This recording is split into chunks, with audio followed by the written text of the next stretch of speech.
Like if your product is complex, that's your problem, not my problem. You know what I mean? Yeah. Like, well, you just have to figure it out. No, do you want me to buy it?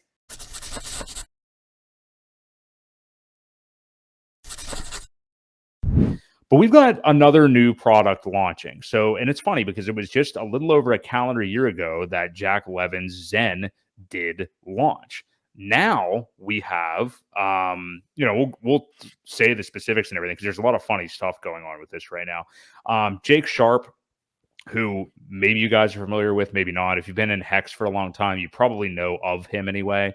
But he launched a new token, and hey, look, if you're here watching this later and you're like a big time TitanX guy, which is the name of this token, Ewok and I know very little about it, and I can say for myself anyway that I have no interest in it whatsoever. I mean, I'll look into it a little bit, but I'm not going to buy any. I can say that with very high confidence. But anyway, he has this new product launching, TitanX, which has all these talking points that are, well, it pulls this from Hex and it pulls this from Zen and all these things. And the funny thing about this, like not only with this token, but with Zen a year ago as well.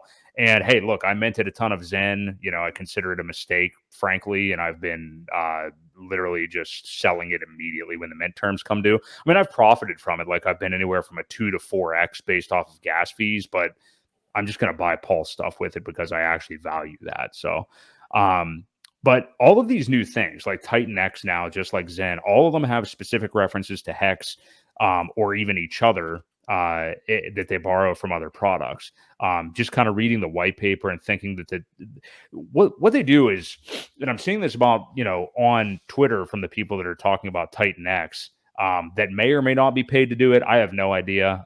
You see that accusation thrown around. I have no clue if they are or not. I don't really even care, honestly.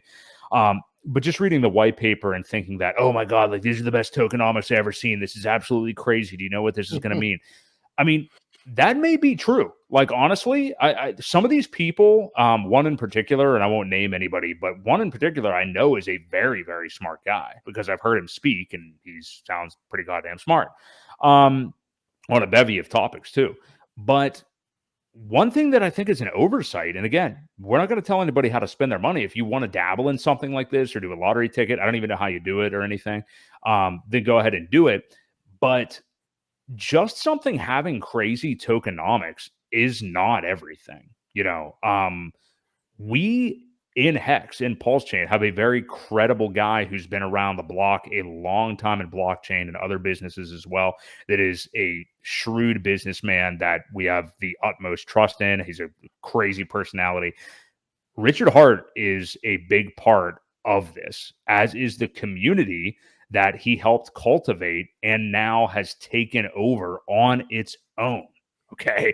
Now, I think Zen has had maybe a little bit of that in the last year, but the chart also looks like the giant L joke, obviously. So I don't know, Ewok. What do you make about this? I'm not interested really in I'll certainly read around and look into TitanX a little bit, but I just want to have tunnel vision on what I'm focusing on right now. I mean, we're about to start a new bull market. You can throw a dart at some of these cryptos right now and you will at least do well. So sure. I'm not necessarily trying to get into something new. I'm open to anything, but I'm just not really interested. But what do you make of all this?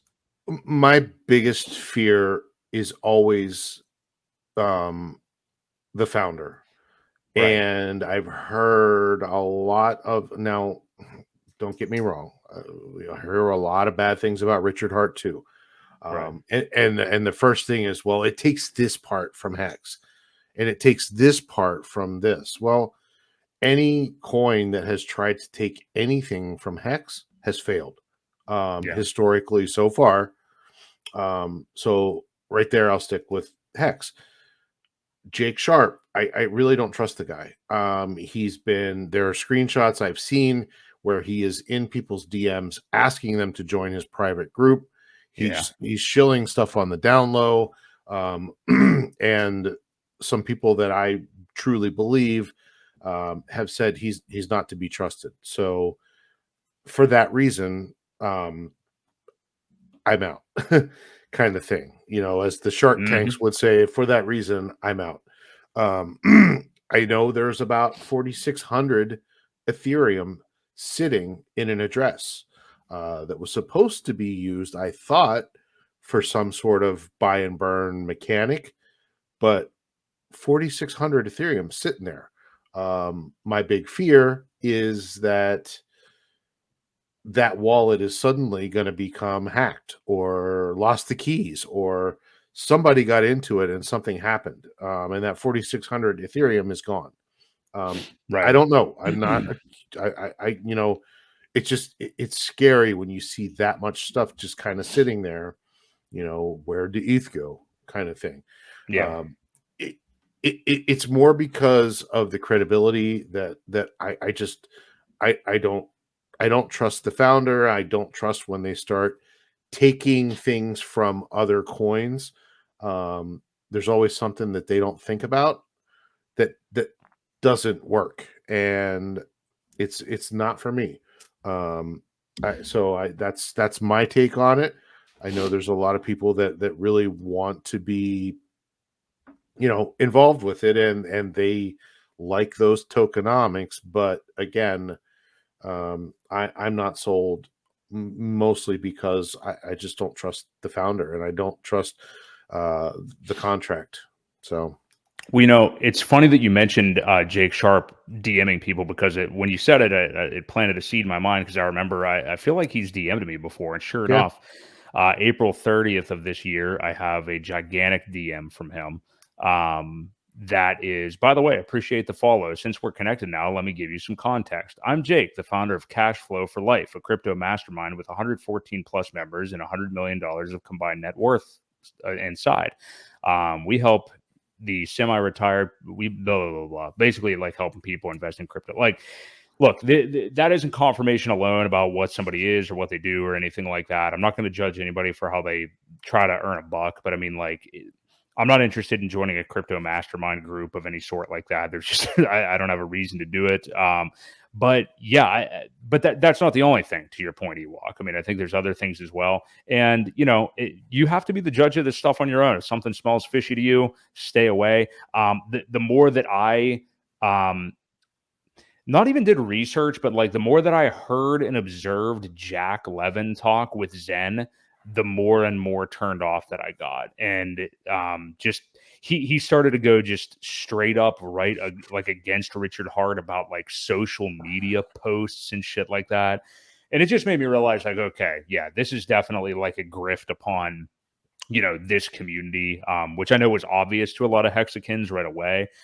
But I think you do learn, you know, as you do go on. And I know that you you have more experience with this than I do, Ewok. But as you go on, you will see so many Hexicans. And this is why a lot of outside people say, like, oh, you guys are so closed-minded. It's a cult and blah, blah, blah. You know, when something new like this comes along and the Hexicans are so turned off by it and have red flags go up all over the place, it's because they've seen this shit so often before. mm-hmm.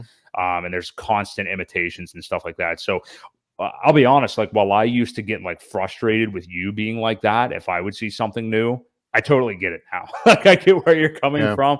I know why you felt that way. And I'm doing my best to walk that tightrope between shitting on something new just because it's something new and right. I don't trust it. Yeah. Because you want to keep an open mind. It's hard. It's a Yeah. fine line that you have to walk, and I agree with you. You know, I want to give people the benefit of the doubt.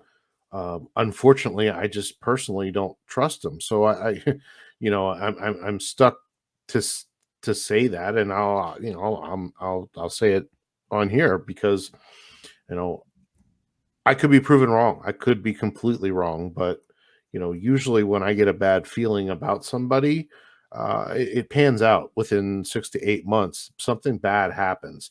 You know, I've stuck up for a lot of new things too that were out there, and just because we don't promote them on stream, we don't talk badly about them like I'm doing right now. So Yeah. there's a big difference. There's a big difference of not talking about something, and there's a big difference of actually saying probably should stay away from that one. So Mm-hmm. that's just my advice. Yeah, I would say use your spidey senses, everybody. I mean, like, just use your best judgment and your intuition because just again, some of the ways that and I'm not even insinuating that there's any foul play at all. I don't even mean anything like that. It's just that, like, overall, just if those spidey senses start going off for you, it might be something to stay away from. So, Yeah. do whatever you Anybody want, that obviously. Yeah, anybody that's shilling a private course in your DMs, Right. is usually not a good sign. Right. Guys like that manage that much money don't need to DM people to get more of your money. So, just keep that in mind. It's just a shady that alone, is just a big red flag for me, and I say stay away.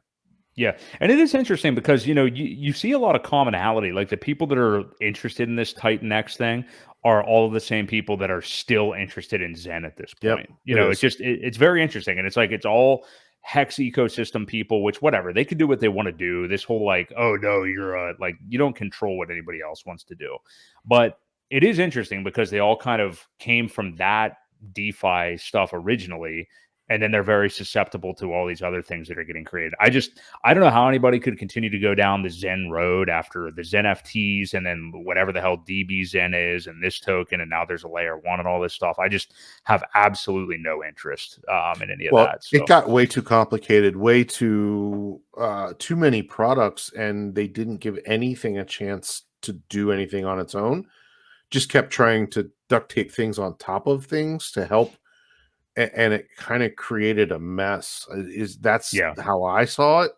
I could be wrong. I have some Zen at myself, but it just got to be way overly confusing, way too much different mechanics of different coins trying to do different things to hmm. assist it, and it's still going down. And yeah. Well, I can tell you from past videos when we have shared these exact thoughts on Zen, we get comments from people. They're like, "What do you mean it's too complicated? Maybe you're just an idiot." And it's like, do you want your product to be complicated to otherwise somewhat educated people? Like, if your product is complex, that's your fucking problem, not my problem. You know what I mean? Yeah, Like, well, you yeah, just have to figure it out. No, do you want me to buy it?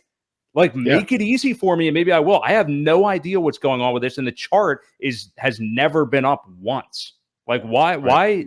No, you owe me if you want me to buy it. I don't have to do all the research to decide to buy it when there's 18 different products and none of them make sense to me. So get the hell out of here. I can't stand that I hear you. attitude. But anyway, yeah. So there you go. If you want to get in on another new weird coin, from somebody that you know That we don't little trust. about, go ahead. Yeah, I mean, it's up to you. But again, yeah, I try to keep an open mind. We're at the point of the market that I don't need to do that. Like, I don't care. There's no point for No. me to really deviate or anything. So, to each his own. So I think that wraps up. That was a nice passionate segment there to end it, I think.